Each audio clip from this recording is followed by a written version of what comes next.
This is your Chargers linebacker, Dan Henley, and you're tuning in with Chargers Unleashed.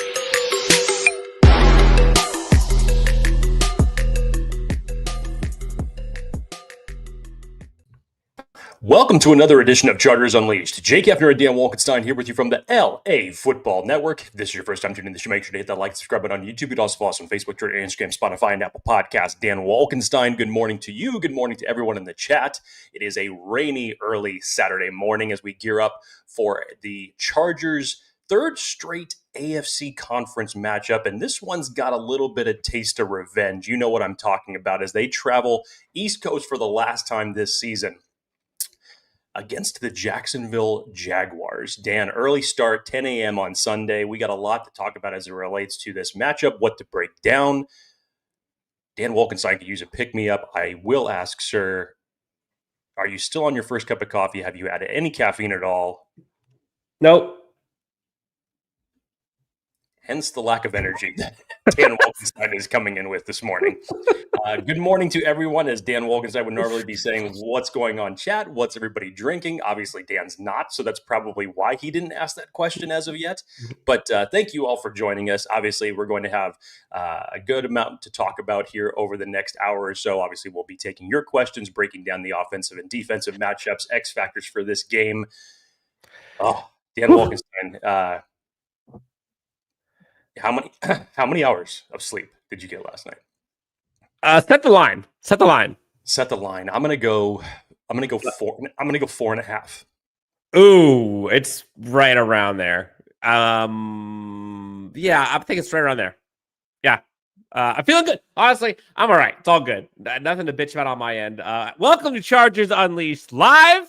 Fake it till you make it. It is a wonderful Saturday morning here on the West Coast. There it bright is. and 75 degrees. No rain, no showers, no clouds. No, that's not true. It's raining like crazy No. here in California, but that's all good.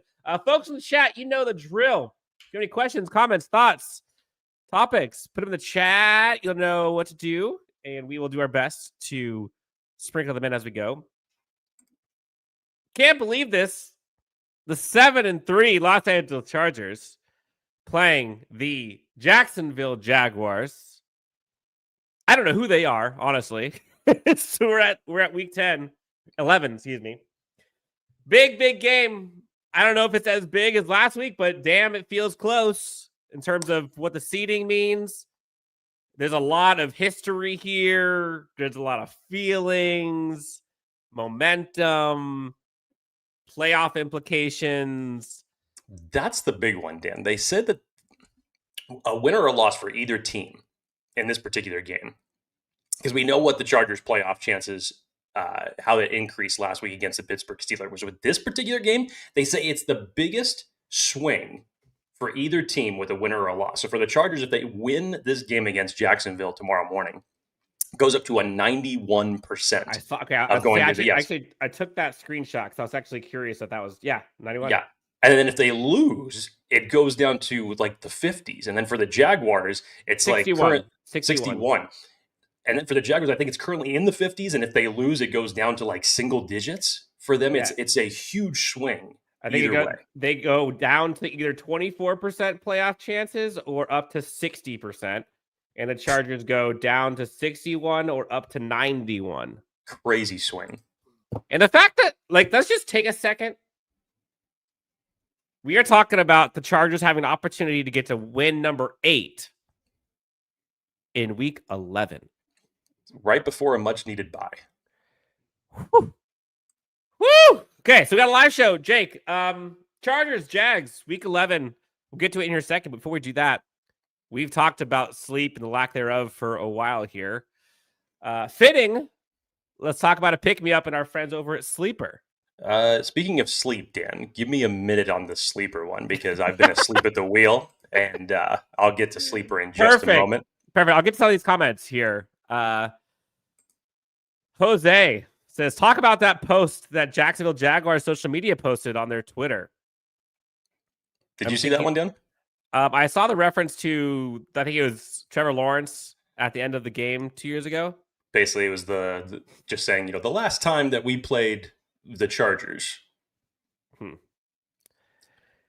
Yeah, there's a handful of Chargers that were on that team. It's amazing how much turnover there has been on this Chargers roster since then. But still, a lot of the leaders, Mac, Keenan, Justin, Derwin, and company, like those folks remember this game that was and how awful that feeling was. I mean, that was brutal. It's pretty bad. That was pretty bad. And so the opportunity to right some of the wrongs, if you will, this Chargers team has an opportunity to do so. But again, I think that was, a few years ago, new team, new dynamic. This Jaguars team comes in a little beat up on offense. Both teams look different, honestly. And you saw this Chargers team go through what, in my opinion, was the toughest challenge yet, given the circumstances, in my opinion, against the Steelers. Come out of it somehow with a win. This will be huge. And the opportunity is there for the taking. Jake, are you awake with your ad read? No. It's being so difficult that it's putting me to sleep trying to find it. So Okay, wonderful. I'll get to it momentarily. I appreciate it though. Okay, let's get some of these comments as well. Zion's looking young. Zion's having a good year. Zion's looking young. Okay.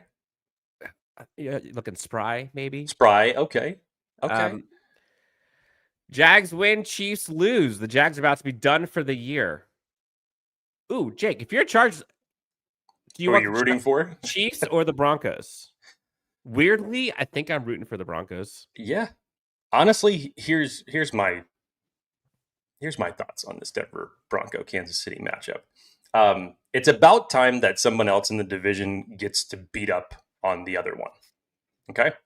And yes, the Denver Broncos have obviously had their struggles offensively for their last 3 games. Their defense has been elite in keeping them in those games. And for the Chiefs coming into this one, it's an interesting matchup because, in my opinion, you can look at the Chargers defense when they played them early in the year, the Philly defense when they played them on early in the year.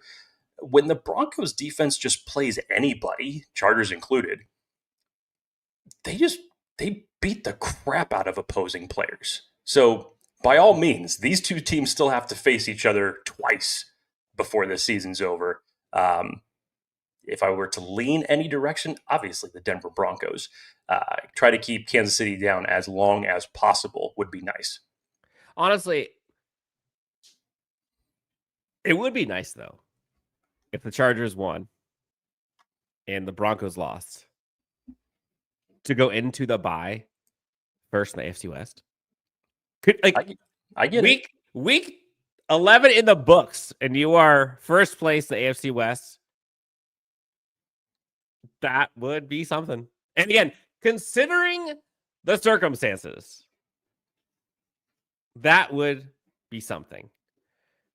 Emmanuel says, "What about a tie?" Yeah, we don't bring up the tie verbiage anymore. Nope. I still have bad dreams about the tie verbiage that is used as it relates to this team. Good call. Hugo Boss, let me grab my bar of soap from my mouth before I say this. I hope the Broncos win. I don't want the Chiefs to get the chance to take over the AFC West again. Yeah, that's fine. Who does? Who would? A decade of hearing this crap. Nobody does, except Nick Wright. Nope.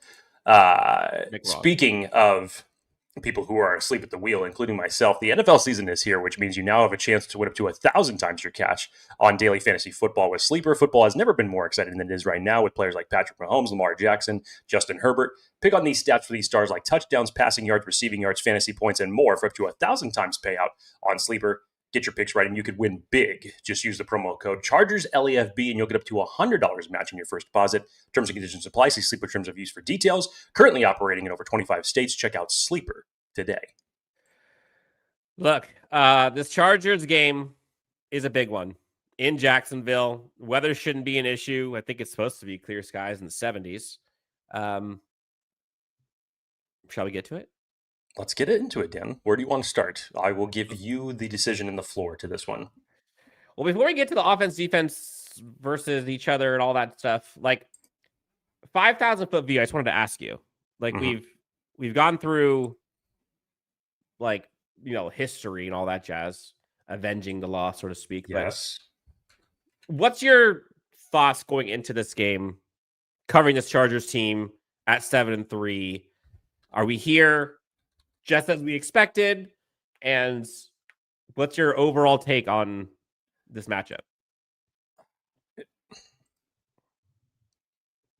I think when you look about the potential to be 8-3 going into a bye with that type of a record, all things considered, when you're at left tackle 3, right tackle 3, running back 4, for everything that was essentially there to stabilize Justin Herbert from a run game standpoint, from an offensive line standpoint, we can obviously have our conversations till we're blue in the face about the interior. That's a different one, but nobody can account for the loss of Rashawn Slater and Joe Alt.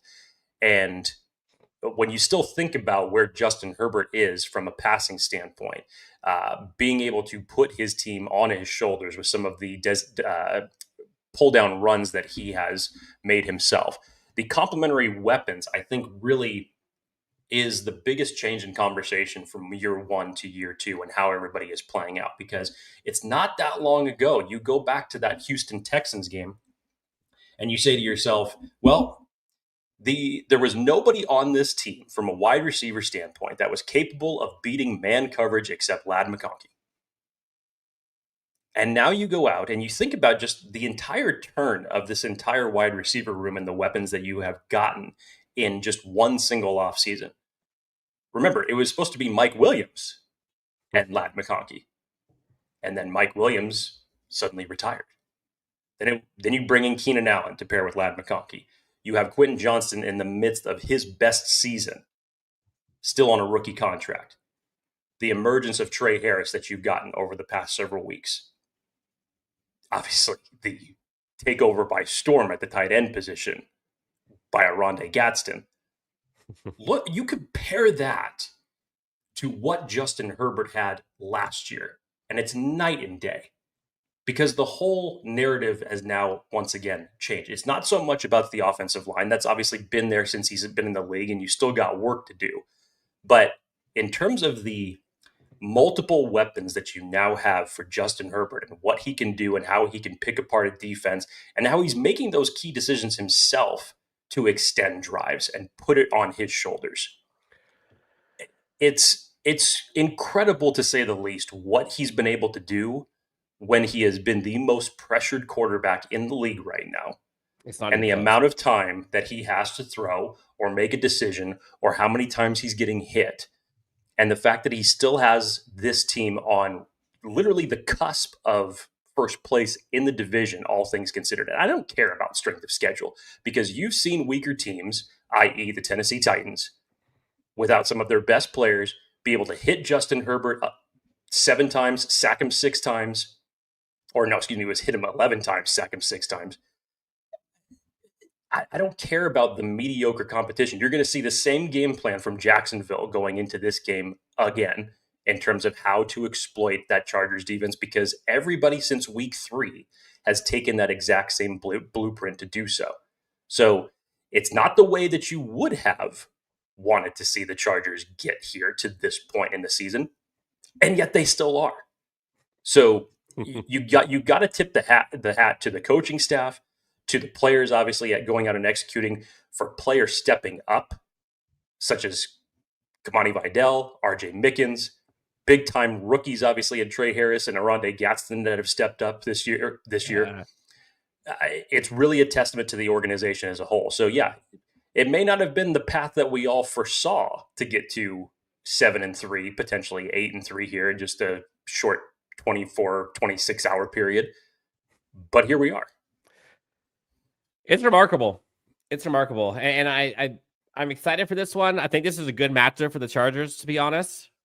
Surprisingly, I think this Jags team is kind of, I don't want to say reeling, but just confusing, to be honest. So I'm looking forward to this. Jake, let's start with the Chargers offense versus the Jags defense.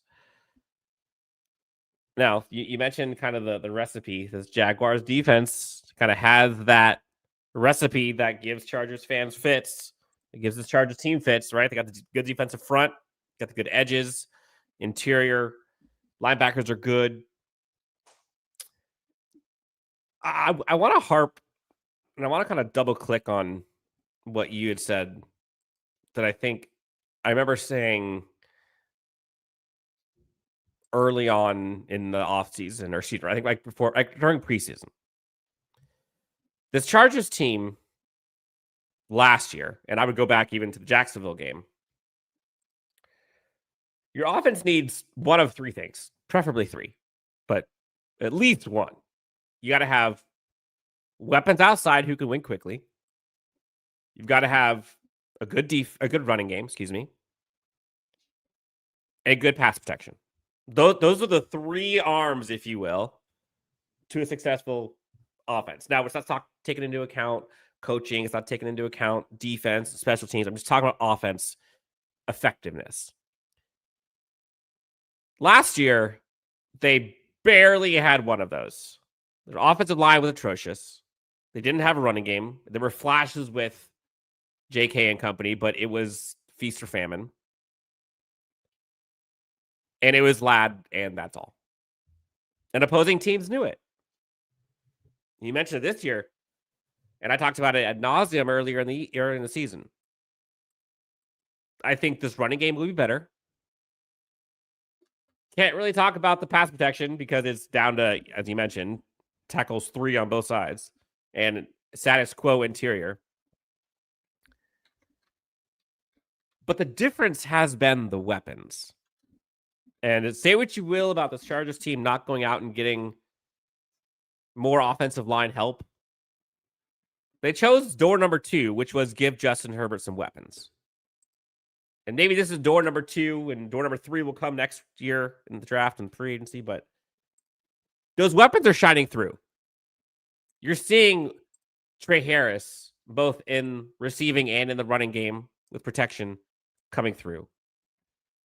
You're seeing the Keenan Allen addition paying huge dividends. Rodney Gaston, you mentioned, becoming a star in front of our eyes. Ladd, still Ladd. Quentin, developing. Kamani Vidal in the run game, still there. Say what you will about the pass protection. The Chargers offensive line in the run game specifically has looked pretty darn improved over this past month or so.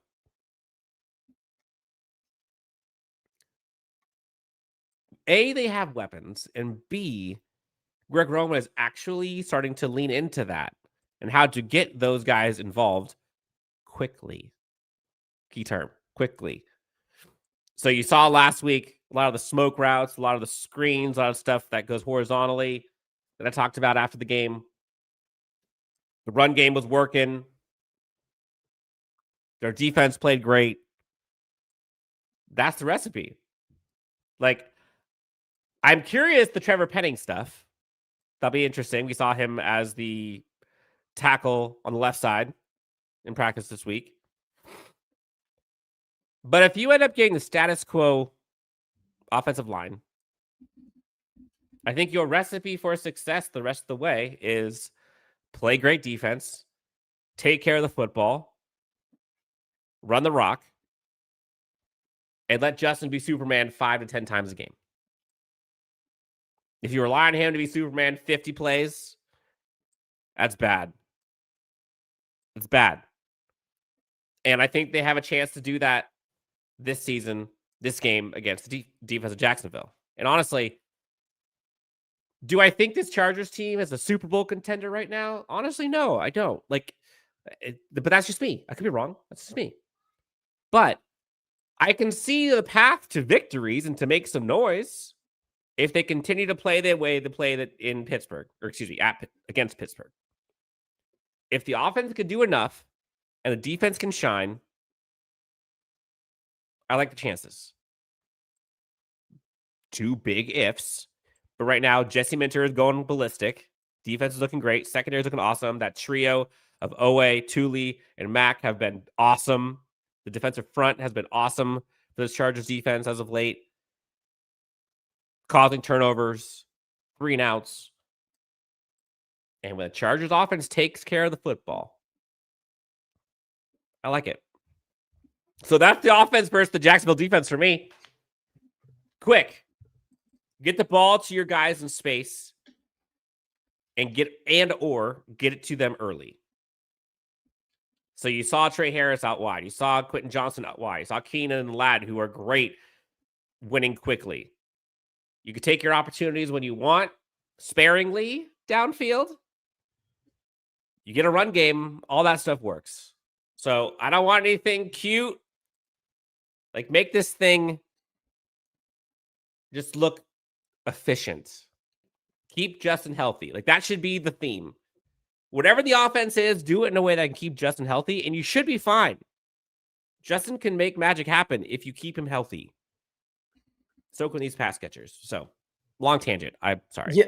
Yeah, Dan, the interesting thing about the Jacksonville defense is that they're 8th in pass rush win rate, but they're like towards the bottom of the league in terms of actually finishing sacks. So it's like they win their one-on-one matchups, but they don't get as home as much as they should when they rush the passer.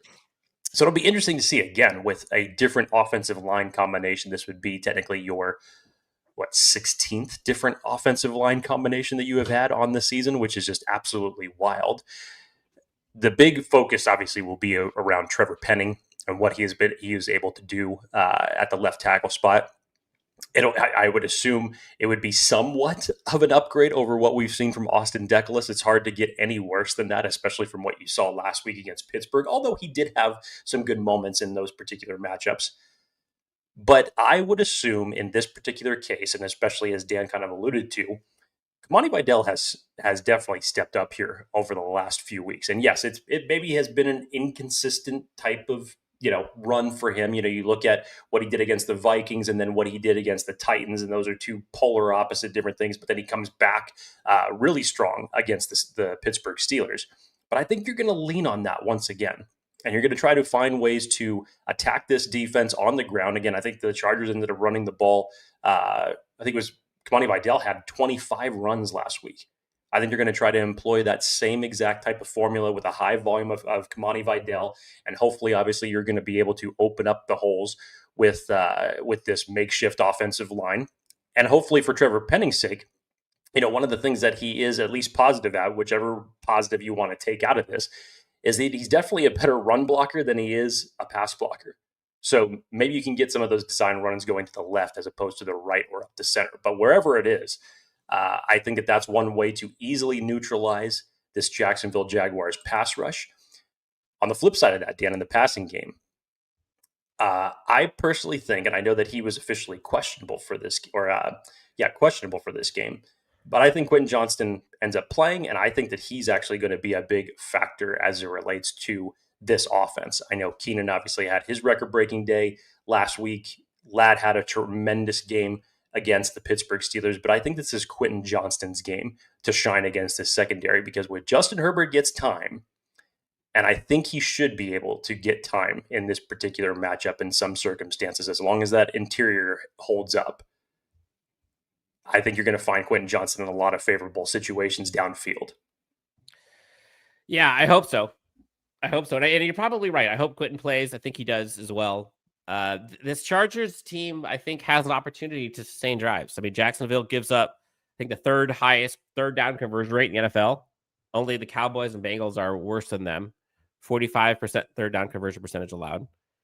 Not great. Red zone percentage, defense, 66.7%. That's fifth worst in the NFL. That's one that the Chargers should exploit, because we knew that just up until a couple of weeks ago, I think it was up until that Minnesota game, the Chargers were bottom of the league in red zone offense. And then thankfully, over the last few weeks, you've seen that trend on the uptick. So I would hope that would be something that they would be able to exploit, especially when they get inside the 20s. You would think. And to your point, like the Jacksonville defense, it does try to bring, I say pressure in air quotes, right? Like manufactured. But like, it's not, they bring pressure, but they don't really get home as much. Kind of like what you were alluding to. So I'm not sure how scared I am, other than the fact that the Chargers offensive line has been bad. Like, if it was the Chargers offensive line being like great, I'm like, we're chilling. Other than the fact that Tennessee got home plenty of times against Justin Herbert. Yeah. It's like you literally, this is the same. I mean, old news. This is the same conversation that we're going to be having for the duration of the season. Spoiler alert. If you're not expecting that, I don't care who the team is. The 1-win Tennessee Titans, if the Chargers played the Jets this year, for crying out loud, even after the trade deadline and missing Quincy Williams, I would still be talking about this as a weak point.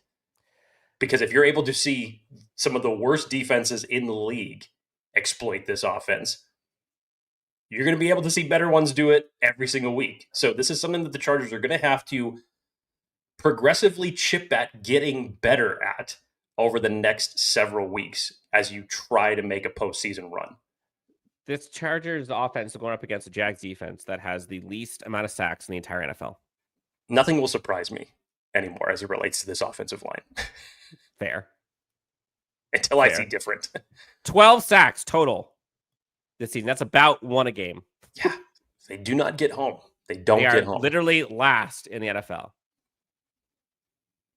Comparison, the Chargers have 29 on the season. And the other way, Broncos have 46. And they got 12. So they blitz about 20% of the time. I'm looking at the numbers here. 25.5% of the time. Hurry percentages, 9.1. Only 12 sacks. Not great. So the Chargers offense has an opportunity. It's right there for them. Dick, who on Jacksonville's defense are you most concerned about? I'm interested to see how the Chargers will try to deploy the middle of the field on this one. That's probably where the Jaguars are the strongest. And when you look at guys like Devin Lloyd, who's having a great season, Dennis Gardeck for them, I think they're pretty strong in the middle of the field. Whereas other matchups that we've seen over the last few weeks, you can see weakness in the middle of the field for them. But the good thing is that the Chargers have a multitude of different weapons to clear out the middle of the field and get somebody open. I mean, you saw that plenty of times last week when Greg Roman went back to the inside cuts of Ladd McConkey. And it was the same formations where him and Keenan Allen were paired up right next to one another. Quentin Johnston was one-on-one on the other side of the field. And then you had a combination of either Rondé Gadsden or Tucker Fisk basically just clearing out the space. Like, you have the horses to do this. But I would say if you're going to attack any part of the field, it should be the boundaries, really, if you're just looking at this at face value. But I guarantee you they're going to look to pick apart that middle of the field, especially if they follow what Dan was saying in terms of quick passes, getting it out quickly, find those open spots of green in the middle of the field, and just move the ball at a 5-yard clip. I don't care. Just keep Justin Herbert upright. I think Dan's on mute. Thank you. I would say from Eddie, Jaguars only strength on defense is they get takeaways. I don't know if I agree with that. Someone else asked, where does the Jags defense rank in terms of run defense? 5th best in yards allowed, 91.7. Hard to run on them. So that quick passing game is going to be key. It's going to be key. Petting might add something in the run game. You want to build off what you saw from Mekhi Becton, from Zion Johnson, from Trey Pipkins last week. I'm not going to mention guy in the middle. The run offense is going up against a defense that's good against the run.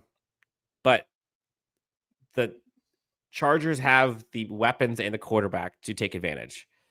Like, the biggest variable to me is, will Greg Roman lean into it? If we get a stubborn Greg Roman, they are in trouble. If you get the Greg Roman that we saw against Pittsburgh, honestly, since the second half of the Colts game, they should be okay. They should be okay. Anything else on this Chargers offense versus Jags defense before we get to their side? No, I think that wraps it up. All right, let's flip it. Jacksonville offense versus the Chargers defense. Trevor Lawrence is kind of feast or famine. Not sure the status of Brian Thomas. I think he's questionable. Travis Hunter ain't playing. He's on IR. They bring in Jacoby Myers, who we all know very well. Brenton Strange, their Out. tight end that they absolutely love. That's another one. He was limited through practice Wednesday and Thursday, did not end up practicing yesterday. He's officially been ruled as out. Hunter Long, another one of their tight ends, is out. Dan, another one that's pretty significant, and this is where we'll get into the pass rush of everything. Their offensive lineman, Anton Harrison, is out for this game, which we all talked about the Chargers having their offensive line problems. This is going to add a little bit of a wrinkle to the Jacksonville Jaguars as far as their tackles goes, because Harrison arguably was their best tackle that they had coming into this lineup. I'm not sure who's necessarily going to be the replacement, but Walker Little, the left tackle for them, has struggled throughout this year. So you should be able to see the trio of Khalil Mack, Tooley, and Owe be able to win some of their battles and get pressure on Trevor Lawrence in this game. Yeah, Cole Van Lanen, I believe, is their second man up for right tackle position. So here's the thing, and I'm starting to realize this more and more. Like, the Chargers' offensive line issue is a problem, right? Clearly. But the Chargers' offensive line isn't the only offensive line with problems. And so, for example, look at last week, right? Like, the Pittsburgh Steelers' offensive line wasn't great, and they had their fair share of issues as well, and the Chargers' defense took advantage of that. So Jacksonville, I'm not saying Jacksonville's offensive line issues are as bad as the Chargers, but they're not great. I think this Chargers defense is much better than Jacksonville's. And so I like the Chargers defense's chances of taking advantage of that offensive line and of the loose lips of Trevor Lawrence, so to speak. I think he'll give the Chargers opportunities to take the ball over. Like, I really do. So if you, and I say this every week, and I'm sure it's a broken record, but man, don't give up the easy ones. Yes. This Chargers defense, when they make the opposing offense go down the field in the 15-play drive, like, they just don't score touchdowns often. But if they get one of those, like, 4 plays, 76 yards and touchdown type drives, that's when problems arrive. And so if they could just play, you remember Bill Belichick back then, just do your job, right? Fundamentally sound, nothing too high, nothing too low, just play your role. I think this Chargers team on defense should be okay. I like the secondary. I think Cam Hart has been playing awesome. They get Tarheeb still back, Derwin James and Elijah Molden. That's a good defense right there. Dante Jackson has been playing awesome so far this season. Give me some more Nico Reed and RJ Mickens, please. And I don't know how much Nico Reed is going to be playing this week because Tarheeb still's back. I don't know. I know Tarheeb put in a full practice yesterday, which is a very encouraging sign, given his recovery time when it was originally projected. But he's still officially listed as questionable. But you probably lean towards him playing in this game. If Tarheeb still plays, I don't know how much is as good as Nico Reed's been. Like, he's been clutch. I think Tarheeb still's better. And you just look at that secondary. I mean, who's he going to take? Who's going to replace? I don't know. So Denzel Perryman has been huge in the run defense. Getting Deshaun Hand back has been massive. Yes. That interior defensive front with Hand, Jones, Caldwell, Tart, Aboigbe even at times. Like, they've been good. So I like this Chargers defense against this offense. I really do. Like I said at the top, I think this is a good matchup for the Chargers. Can they take advantage of it? I'm not sure. Like, to me, like, Brian Thomas, questionable. He's been hurt for a bit. I don't know if he's playing. They got Tim Patrick. They got Jacoby Myers. Like, I'm a little nervous of Bashal Tutin, honestly. He's fast. Like, if he gets the ball out in space, like, that kind of worries me a little bit. I talked about Jacoby Myers, but like, I think the Chargers' offensive weapons are better. I think the Chargers' defensive secondary, I think matches up. I think they are better than the opposing offense for the Jaguars. So it's like if the Chargers just play their part, they should win. This is an interesting matchup, Dan, and just to the game as a whole. Obviously, the Jacksonville it might just be a team in desperation mode right now that really just needs a win, and Totally. especially after giving up a fourth quarter lead the way that they did in a very, very ugly loss last week against a divisional opponent. The other wrinkle in this, Dan, is I'd be interested to see how Jacksonville goes about deploying their game plan. Because if we all remember the Chargers versus Tampa Bay last year, that was when Liam Cohen was the offensive coordinator of the Tampa Bay Buccaneers. And if you remember that game in the first half, it was relatively close. And then by the time that you got to the second half, it was pretty much Tampa Bay in a runaway because Bucky Irving just kept running the ball down your throat. And as Dan mentioned, you have two very capable running backs when they are able to get opportunities in Travis Etienne and Bashal Tootin. I'd be interested to see if Liam Cohen deploys the same type of mentality, and I would assume that he'd almost be forced to because of the fact that you may not have Brian Thomas-Jones. Yes, you have Jacoby Myers, but you're not going to have Brenton Strange and some of your other weapons out there that you'd like to see. But I've always said the quickest way to get rid of a team's running game, get a lead. Jump out to an early lead. Make it a one-dimensional game. Make Trevor Lawrence beat you in this particular matchup, which I think you can do. But I'd be interested to see how Liam Cohen goes about deploying an offensive game plan here. I don't know if my eyes are deceiving me, but the Chargers defense is dead last in third down percentage allowed. Is that right? 47.6%. In third down percentage allowed? I don't know. Maybe I'm not sure which one you're reading there. I know. It doesn't seem right. They were damn good last week on third down. That's for sure. Yeah, I'm not sure. It's pretty much over until a garbage time drive for Pittsburgh. I may have to refresh that. But the Chargers defense, honestly, like, again, I like where they're at. Someone check me on that. Chargers third down percentage defense. I don't believe it's last. Don't believe it's last. That doesn't seem right, does it? I'm not sure where you're getting those ones from. Okay, well, I shouldn't say that. Jake, anything else on this side of the ball before we get to predictions and comments?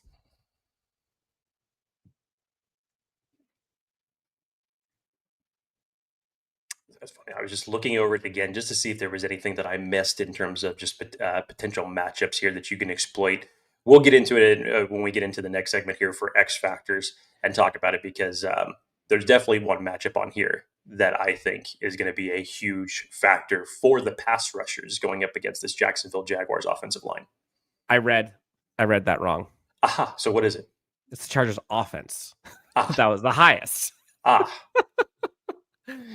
you it's early. No caffeine. That's kind of a big difference there, Dan. Okay, I'm like, there's no way this is right. Chargers offense. Thank you for fact checking yourself. Chargers offense. Right. 47.6%. Second best in the NFL. That's just better. Behind the Packers. That's better. Phew. Okay, I was like, wait, this doesn't make sense. Hold on. Something's not right. It definitely didn't make sense. No. Chargers defense. Let me just go make sure that I have this correct here. Hold on. On the fly. Hold, please. They are fourth best. 34.2. There we go. There we go. That's better. I mean, this Jaguars offense is ready to be beaten. You still haven't had your caffeine, have you? No, literally no. I've had none. Might need to adjust that. Might need 3 cups today, Wolkenstein. I probably will. Jaguars offense, just for reference, their offense conversion percentage, 7th worst. 36.4. It's so interesting to see the turnout. And you've seen it with a couple of teams in certain matchups where it's like you go back to the Kansas City game when Jacksonville ended up upsetting them and then just to see everything kind of just fall off the last several weeks, and they haven't been the same. Or you look at Green Bay going up against Aaron Rodgers, and seemingly the last 2 weeks for the Packers, it has not been the same. Or you look at the Buffalo Bills against Kansas City, who just look like game wreckers, and then they drop one in a horrible fashion to the Miami Dolphins. Crazy to think just the turnarounds. It's not the time that you want to be going backwards right now, but hey, it's how people respond. Yeah, Penning and Hart. I think the Chargers have responded pretty well over the last 3 weeks. Penning and Hart aren't that bad of a replacing duo. We'll see. I mean, they're certainly not Slater and Alt, which, again, that's hard to compare. But Bobby Hart played pretty good. And there's upside there for Trevor Penning for sure. But tape doesn't lie. And so far, he hasn't been great. He's been better against the run. But I think the Chargers staff is hoping that they can bring the best out of him. You might have to wait with the bye, you might have to wait another 2 weeks to see the tandem of Trevor Penning and Bobby Hart work together. That would make it the 17th offensive line combination whenever that ends up coming out. But hey, I will say that Minnesota game, if that is the Bobby Hart that we get moving forward when he ends up returning, Chargers just happen to have a knack for taking guys off the couch and that have not started. I mean, look at what they've done with Tony Jefferson. And now look what they're doing with Bobby Hart, who hadn't started a game in 3 years. Had a very difficult first game back as a starter, that's for sure. But I thought he responded very, very well in that game against Minnesota. So if that's the Bobby Hart in the mold that we're going to be getting back, then absolutely I will agree with that to say that you could have some stability there at the tackle position. I'm not going to say to the level of what, because we haven't seen it play yet. So I'm not going to make any type of assumptions. But at least from the standpoint of us seeing Bobby Hart play at the right tackle spot, I like the direction of where that's going. Yeah. I mean, it's better than when they were at their wit's end and they were in shambles. They're not out of it yet. Girthy Guitarist, we have an entirely different coaching staff. So I don't view it as a revenge game, but I would expect Justin Herbert or some of the defensive players to show a little pride. 100%. And you've already heard this. I think probably Khalil Mack said it best, because he says you don't always think about it, but you bring that feeling out when it's necessary. So Justin Herbert hasn't forgotten about it, because seemingly nobody in the media wants to let him forget about it. Of course. And you damn well know what Khalil Mack is all about. And any type of motivation that he needs to get up for a game, it's not much, but he'll take every other little addition that he can. So, yeah, the players that were there for that playoff matchup, they haven't forgotten. They know what it's about, and they know the umbrella that put over this team in the narrative scope of everything. Yep. Yeah, we got about 15 minutes here. We'll go through some questions. We'll go through some predictions. Chargers hotline as well. Jake, question from Eddie. Is this the best offensive line going forward? Trevor Penning at left tackle, Zion Johnson at left guard, Bradley Bozeman, Mekhi Becton, and Bobby Hart. Bobby Hart one's a question mark. The best you got? Yeah. The best you can get? I will reserve. I've essentially been very outspoken about a certain position going all the way back to the offseason and what I would like to see if the bad play continued from someone who will remain listed as Voldemort for right now. Bradley Voldemort? Yes. Do I think that it's the best offensive line? It's hard to tell, because we haven't even seen this combination play yet, and we're probably not going to see it until after the bye. Just know that you're not going to get a good, consistent pass blocking, run blocking offensive line for the remainder of the season. Could it improve as a whole? Little by little, sure, but I don't see it making leaps and bounds of an improvement where you just take the drop off of what you had, and given the struggles in the interior collectively, it's just a really hard thing to predict right now. Got to take yourself off mute there again, Dan. I know. You really need that caffeine. Man, I'm struggling. Jake, what happened with the early draft talk last week? Asked Emilio Huerta. You guys never got to it. How about today? Love you guys. BTFU. Jake, let's get a little teaser. So you may have heard it wrong because I have not forgotten about the draft talk. But I've pitched this to Dan Wolkenstein, especially with this comment right here. Now I'm just going to press for it to actually happen. Chargers have a bye next week. What are you guys doing on Sunday? Nothing? Sitting on your couch, relaxing, watching football with a cold beverage, most likely. I know I will be. Bye week Sunday? Next Sunday? Bye week Sunday. So obviously we'll talk about where the Chargers are at that point in time, but I've been pressing Dan Wolkenstein for many, many years in terms of getting draft talk in the conversation a little bit earlier. And if you've been following me and what I've been putting up a lot lately, I've been trying to put in as much tape time as I can on college prospects before my time really gets occupied. And why is that? January. And why is that? Let's just talk about that for a second. Why is that? That's because my daughter will be arriving at the end of January, so I need as much time. Say it again. My Jake's daughter will be arriving. Goosebumps. So I need as much time as I can. But believe me, during those nap times, it's gonna be gone. Don't worry about that. But I just need to get as much as I can out. So in terms of early draft talk, no, it has not been forgotten. And most likely, screw that, it absolutely will take place on next week's show during the bye. Because we got a lot of open air time to talk about it. Why not talk about it? Week 12 of the season, I think we can kind of pinpoint what the Chargers are going to need in the offseason. Let's go. Real quick, Jake. X factors on offense for the Chargers. Who are they? Number one right here. We got to see what Trevor Penning is like. I'm interested to see, especially just he gets that extra week of sitting just to get acquired with the offense. It can't really be worse than what we've seen from Austin Deculus this season.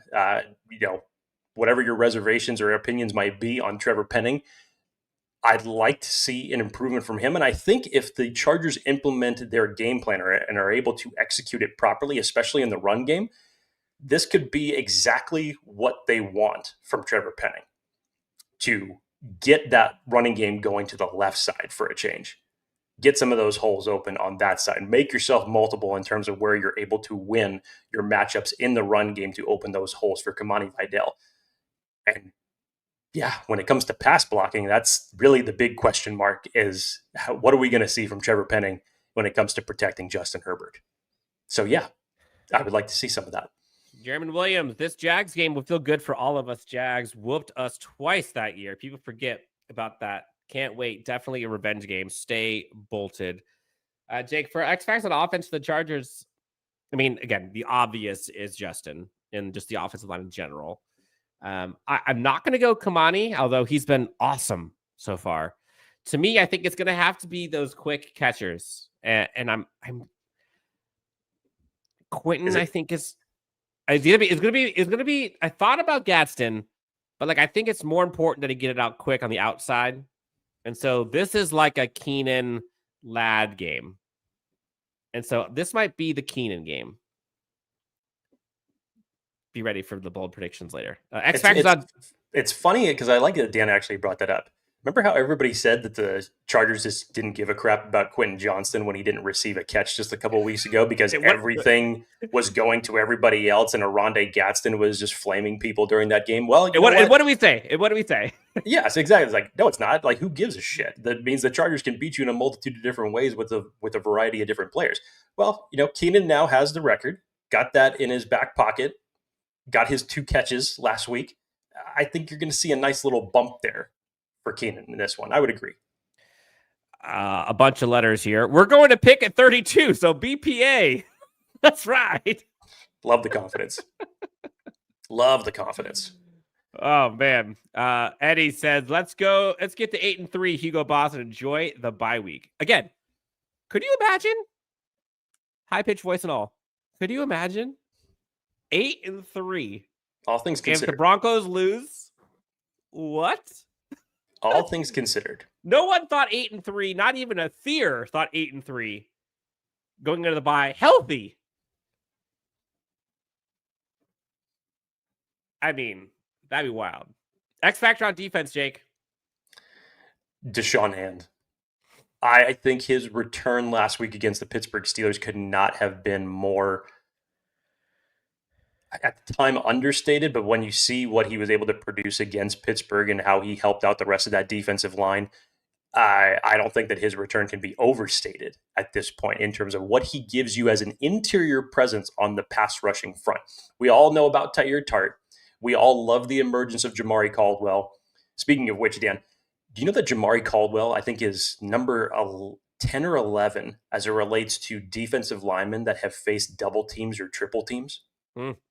That's how much focus. Yes, that's how much focus opposing offensive linemen are putting on him because they know what he can do when he can win one-on-one matchups. So keep that in mind. But I think the Sean Hand returning has just been, again, as Dan likes to say, a force multiplier, especially on the defensive line and especially when it comes to shoring up an opponent's run game, figuring out ways to break holes up the pocket, get to the quarterback, put pressure on him, totally change the whole plan as far as what an offensive play is going to look like. Just what's the term? It's like he's the fuck up person. He can fuck up everything for opposing offenses. Yeah, Deshaun Hand is just going to not only make his own opportunities, but he's going to give others opportunities as well. Yeah, I like your interior defensive line for X Factor for sure. If you make Trevor Lawrence beat you, like I think you're going to be okay. Like, don't let the other guys beat you. Don't let his pass catchers beat you. Don't let the running game beat you. But make him be precision passer to beat you. And I think you got a shot. And you do that by getting the run just stuff from the jump. I like that a lot. Jake, let's get to some of these voicemails real quick. We got 2 of them this week. Let's see what they have to say. First voicemail. Hey, guys. Chargers Bolt Pride Worldwide coming to you from Chicago. Bolt Pride Worldwide. Brings me back to Step Brothers. Prestige. Worldwide. Wide. Last week we put liquid paper on a bee, and it died. Looking at the injury report, it's looking pretty good. All the guys are looking great. Even the ones that did not practice, they're still going to play. I mean, you can see what's going on there, and it looks great for once. Also, hopefully that O-line holds them, and I can see a really big day for Justin because their backfield's a little hurt. So let's see what Justin can do. 38-17, Bolts. Bolt up. 38-17, Justin goes crazy. That would feel good. That would feel real good. Mm-hmm. Next voicemail, Jake. See what they're going to say. Good afternoon, Dan and Jake. I'm calling this back the second time, so I'm not sure if my first message came out clearly or not. But I want to thank you guys for doing great work on the Chargers podcast. I consider you guys one of the best ones that are out there. Wow. I want to tell you, Thank you. Hey. Appreciate that very much. He's lying. It's not even 10 o'clock on a Saturday. I know Dan's not hopped up in caffeine, but he can still smell bullshit whenever it happens to fly. Well, seriously, thank you. Appreciate that. looking forward to watching the Jaguars again this Sunday because you know what? It's going to be a thank you game. I say this because they beat us a few years ago. Without that time when they came from behind and beat us, we wouldn't have Harbaugh and Ortiz. So thank you, Jaguars, for beating us a few years ago. But don't expect to beat us this Sunday. We're going to get you back. But it won't be a revenge game, but thank you game, because whether you eventually that Sunday, or whenever you beat us the last time in the playoffs, we wouldn't have Jim Harbaugh or Joe Ortiz. So thank you. Like we said, Dan, coaching staff may be different. Those coaches may not have been around for it, but the players haven't forgotten about it. It's the underlying message here, and obviously it's underlying because why else would you see the Jacksonville Jaguars, of all things, decide to put up on social media? Well, the last time that we played the Chargers here in Duval, yeah, nobody's forgotten it. Even the players on Jacksonville haven't forgotten. So, it's there. Chris asks, why do you think the D looks so bad versus Indy? Well, you didn't have certain players in that particular game. And all things considered, you're going up against one of the best offensive lines in the league who just kicked the living shit out of you. Let's just be honest. Yep. And Jonathan Taylor, who is in the MVP running, and rightfully so. I mean, honestly, I think he's a front runner by a lot. I mean, they just were able to do whatever they wanted to Jesse Minter. And again, you go back and you talk about those moments where you respond. That Indy game it was only a month ago, but it seems like forever ago, given the turnaround that you've seen defensively. And remember those comments from Ladd McConkey and from the defense as a whole when they came back in that short turnaround against the Minnesota Vikings. They said everybody was just pissed. They were done. You had that 1-3 stretch between the Giants, Commanders, Dolphins, and Indianapolis Colts. That was a rough month for the Chargers. And I did the stat on this, Dan.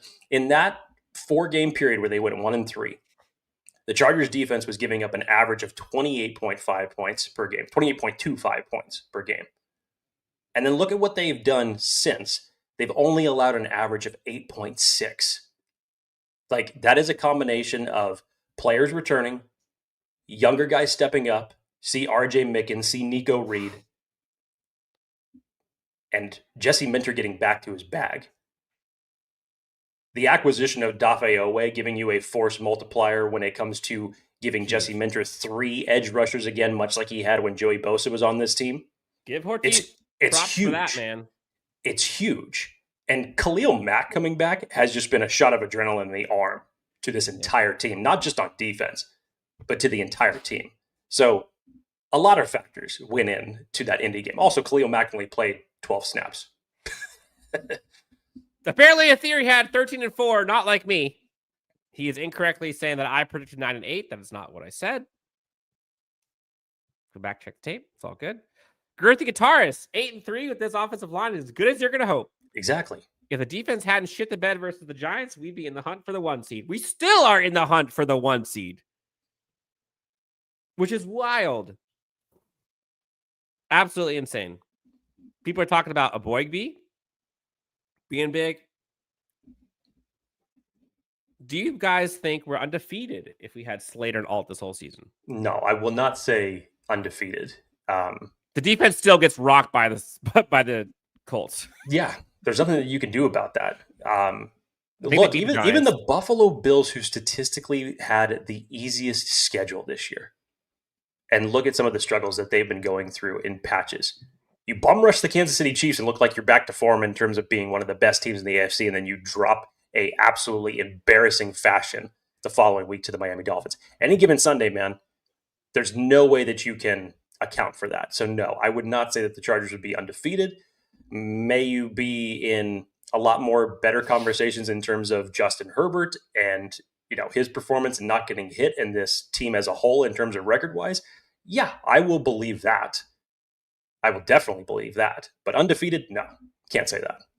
Yeah, the two games that I think would probably be shit. I think we still have a loss, but I think the Commanders game I think goes differently with Joe Alton, Rashawn Slater, and obviously the Giants game goes differently. Obviously the Giants game, sure. Yeah.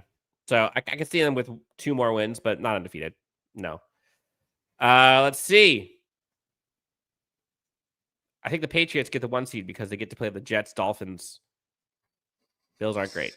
Which, speaking of the Patriots, I'm not sure if you saw the news, Dan, when we've been recording the show. Milton Williams, who obviously was one of their big free agent acquisitions in the offseason, he's going to be out for the next few weeks due to a high ankle sprain.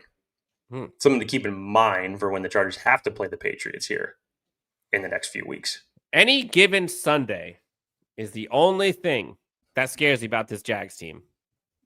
Hey, I didn't expect the Tennessee Titans' first 14 points in that game to be acquired by a pick 6 from Justin Herbert. And of all things, Ryan Fitkins' special teams letting him down and allowing a punt return? Or was it a kickoff return? I can't remember. But that was how they got their first 14 points. It was about as Charger-esque as you could imagine. In reality, that defense only gave up 6 points. And somehow that ended up being a 1-score game when it was all said and done. It was extremely bizarre. A Thayer with $5 donation. I want the Chiefs to win against the Broncos. Because if Denver wins, we are screwed. We cannot make up one game until we play them, and the race is over for the Chiefs. Disagree. That's okay. $2 donation by Darkstar50. Revenge game factor and a better coach, 30-10. Jake, let's get to it. Predictions. Bold and game. I know everybody would love to, make these like 2-score game predictions, these 38-10s, these 30-10s that we're seeing and all of this. I still think, again, you didn't expect the Tennessee Titans game to be as close as it was. And I'm not saying it as an indictment against the Chargers or anything of that nature for the way that they're playing right now, because it's really, really good. But the rant that we still went on any given Sunday, and also I think that the Jacksonville Jaguars are going to want to get a bad taste out of their mouth from their performance last week and the way that they gave up that game. Yep. Chargers are also have morning breath essentially for the last 3 years as it relates to this game that they want to get out of their mouth. So I definitely still see the Chargers winning. I think it'll be closer than what you expect it'll be. I'm going to go 28. I'm going to go 28-20 in this game. 28-20 Chargers, I'm assuming. Yes. I'm thinking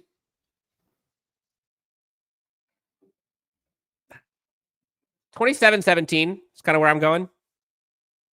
Peter's got 27-16. There's a bunch of bold predictions in here. Chris says 27-17. Brad's got 32-10. 27-10 says Eddie. 35-9 says Emmanuel with the forced fumble. I hope that all of this is correct, by the way. I hope that it absolutely just trumps my prediction. 30-13. I mean, there's a bunch of blowout wins here predicted for the Chargers. But it's hard winning in the NFL, man. And again, any given Sunday, it's a good point. But boy, the juxtaposition of a win versus a loss going into the bye is huge. So insane. Huge. And 8-3 going into the bye week. See, it's a good feeling when you think of what you've lost given to this point. And then to think about what you can get in return after the bye week, namely someone who dons the number 8, would be a very nice return to form. And you know what? That's maybe the best thing possible that's come out of this Kamani Vidal run for him and how he's been able to step up in the absence of Omarion Hampton, is that I think you now have a very comparable, maybe not as good as you had it when you had Najee Harris and Omarion Hampton, but to have Kamani Vidal the way that he's been playing now to pair him with Omarion Hampton when he eventually comes back, I think you got two guys of very different styles of football from a run game perspective that you could throw a lot at a defense. And eventually you'll get Hassan Haskins back into this as well. But think about this. For a running back 4 to essentially step up in the way that he has over this stretch of games, when we were talking about the trade deadline and the possibility of Breece Hall being traded to the Chargers, and they didn't do it because Kamani Vidal gave them a reason not to. And now you're on the cusp of going into the bye week, getting guys back, getting healthier as a team overall to make a good, strong push in this last 5-game stretch of the season. I think it's a very good testament to Kamani Vidal and the rest of the team that they have been able to get to this point at 8-3, all things considered, with injuries. If they some of the biggest, thank you, Dan. To get to 8-3, given everything that's taken place with this team, especially the injuries significantly in arguably the 2 biggest spots, it's a testament to the players and it's a testament to the coaches. It's awesome. If they get to 8-3, you're either 8-3 and you are atop the AFC West going into the bye, or you're 8-3 and the Chiefs are firmly in the rearview mirror, like firmly in the rearview mirror. Both of those things would be almost a pipe dream when he heard the Rashawn Slater news. 7-4, like it's still good, still playoffs. Again, I think we've got 61% playoff chances versus 91. Like there's a huge discrepancy there. Jake Athier with a nail biter prediction, 44-7. Sounds like the usual blowout prediction by Athier that he gives us every week. Dang, the Chargers would be like the what year was the Patriots juggernaut season? Tom Brady, 2007. 2007. Yeah, when they had Randy Moss. Yeah, that's what he's predicting with no offensive line. Awesome. Derwin gets a pick 6 and a sack, says Brad. I liked that last one. Wouldn't that be poetic? 27-0 Jags at the halftime, and then 27-30 Chargers when the clock expires. I hope to God they are not 27 down. Why would we want to suffer through that? I get the poetic justice there, but why would any of us want to suffer through something like that? No. 48-21 Chargers. Oh, Athir doubles up. Herbert for 375 yards and 4 touchdowns. Justin would have like 15,000 yards if Athir was right every week. I think Athir predicts over 350 every week. He'd literally have, I'm trying to think, what's 17 times? I thought he had 4? like 400 for Justin Herbert last week against the Steelers. But I think that's including the run game. Jake, use your ears. That's right. That's true. Total offense. Excuse me. Yeah. Yeah. So the Chargers would have, or I'm trying to think, if we had the Athir math, it would be, let's just say it's average 4 touchdowns, 300 yards per. 17 times 4. That's 68. 68 touchdowns for the Chargers quarterback Justin Herbert. And again, I'm just going to add it. I don't know, 15,000 yards passing. 28-20, Forgotten Locale predicts. Girthy guitarist. Herbert will throw for 1,324,401 yards and have 100 touchdowns. Sounds about right. Oh, and he still wouldn't win the MVP, right? Probably not. I would considering what people think about him. I would rather see the Chiefs, as Charlie, lose. Yes. Keep our distance from them. Yeah, I kind of agree. Yes. Like, I don't want to see or hear anything about the Chiefs for a while. So any opportunity, and they still have big matchups to go through this year. Obviously, Denver twice. They get Indianapolis still on their schedule. I mean, they still have a few tough games that they need to go through themselves. So put as much distance as you can. Don't forget, this was still an AFC West that brought in 3 teams to the playoffs last year. Mm-hmm. Chargers, Broncos, and the Chiefs all made the playoffs. Obviously, the Chiefs went to the Super Bowl. But it seems like the way that the rest of the divisions are going in the AFC conference, you could see a repeat of that. 100%. All I want for Christmas is at least an average Bozeman, says MTZ021. I still don't even think Santa Claus would be able to pull that one off. Man. Like, sorry to say. He's all right in the run game, but dude, like, pass protection, it is just like, can we just use our eyes for a second and try something else? Like, please. Sorry. Let's see. Peter says, we control our own destiny. Dark Star, I want the Chiefs gone from the playoffs. Go Denver. Me too. Me too. Yes, Eddie. Apparently I'm a fake fan. Whatever that means. Mac88 asked the question, did you hear those bum media people say if our offensive line was so bad, Herbert wouldn't be doing so well? How do you take a bad statement, bad segment from a show and make it worse? I missed this, honestly. What was this from? And this was, again, from First Things First. You know, you heard the comments that Nick Wright made earlier this week about the Daniel Popper tweet, saying that it was a tweet.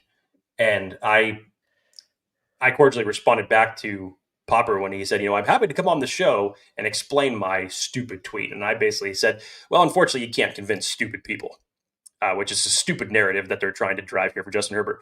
But then it wasn't even Nick Wright making this comment. It was the other co-host on the show. So it's like, wait a minute, just let Nick Wright bury himself continuously. You don't need to join in on the fun, because literally the comments that they made regarding Justin Herbert and his offensive line, because once again, they were trying to make a point to say, this is what Justin Herbert's doing with one of the worst offensive lines in football. And the responses that came out literally did not make sense. No. Like, verbally. Like, if someone told you that 2 + 2 = 86, that's what it sounded like. It did not make any sense whatsoever. I mean, again, people are telling on themselves, honestly. That's okay. It's fine. Every network needs someone like that when it comes to generating buzz, generating comments. We've seen it before. We've seen the Skip Baylesses of the world. We've seen the Emmanuel Ouchos of the world. Fox Sports 1 for a long time was littered with those guys. Literally down to some of their last hope as it relates to certain comments. Chris Concepcion. I would love to see Popper on that show. Give it back to him. Yeah, Popper would absolutely flame that group. That'd be fun. Jake, got a lot here. Bull predict. We didn't do bull prediction yet. Real quick. What's your bull prediction? Ooh. I'm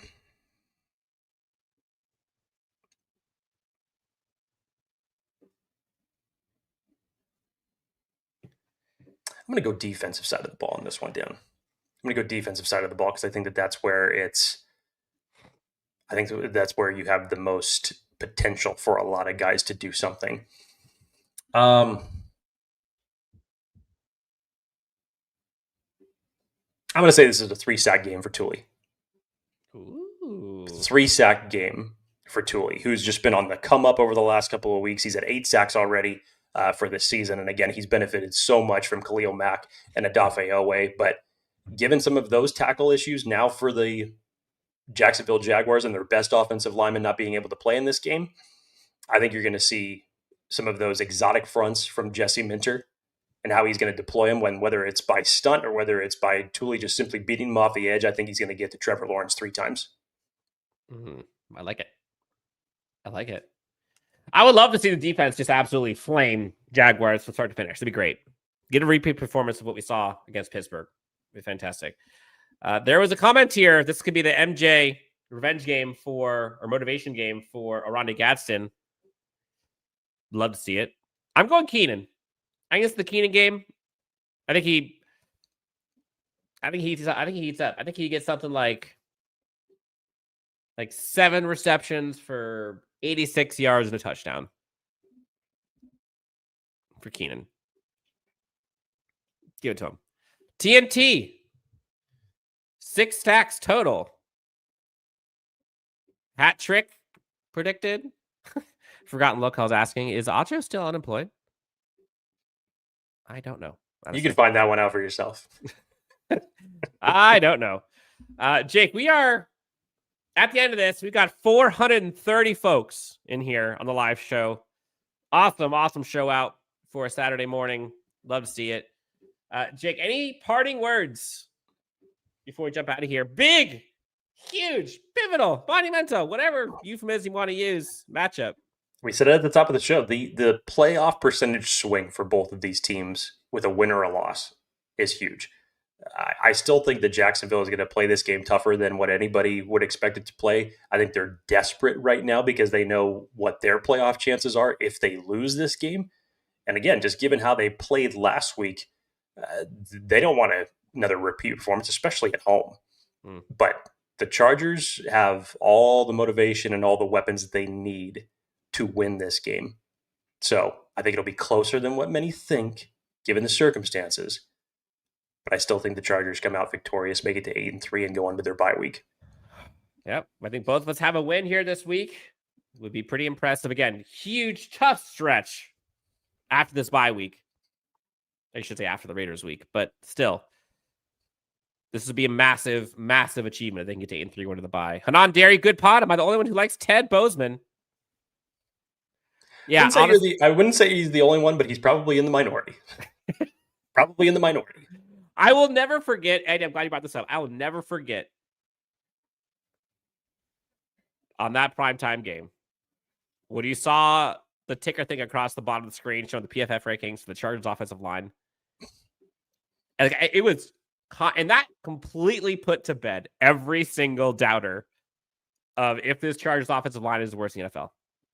Given its current situation. Again, I'm not talking fully healthy. I'm saying given its current situation. But apparently it still hasn't convinced other people. Fake news. It doesn't matter, apparently, to anybody. Yeah. But, I mean, it's true. It's true and it's sad, right? Again, run blocking, different story, but pass protection is just bad. It is just bad. Chargers, Jags, Sunday. Just get a win. By any means necessary. By any means necessary. Yes. Find a way. Let's find a way. Let's find a way to get through today with as much caffeine and sleep and naps. You need a lot. Godly. Thank you for putting up with me, folks, in the chat. Appreciate you guys. If you can do us a favor, hit us up with a like and subscribe. Phone a friend, tell a friend. We've already had, again, 436 folks here live with us right now. It is incredible. Appreciate all of you on a last-minute live show. Literally last minute. Yes. up at 1:30 in the morning last night creating the stream last minute. But we did it, Jake. We did it. We're here. We did it. We Here. did it. Look We at us. made it. Look at us. I need the bottle. Look I at promised to get more sleep for the next one, honestly. Me too. For Jake, I am Dan. This is Chargers Unleashed. We love you all. Appreciate you all. And let's go Chargers. Hopefully we get a dub and talk about it on a victory Monday. Crossing fingers. But until then, we'll talk to you next time on Chargers Unleashed.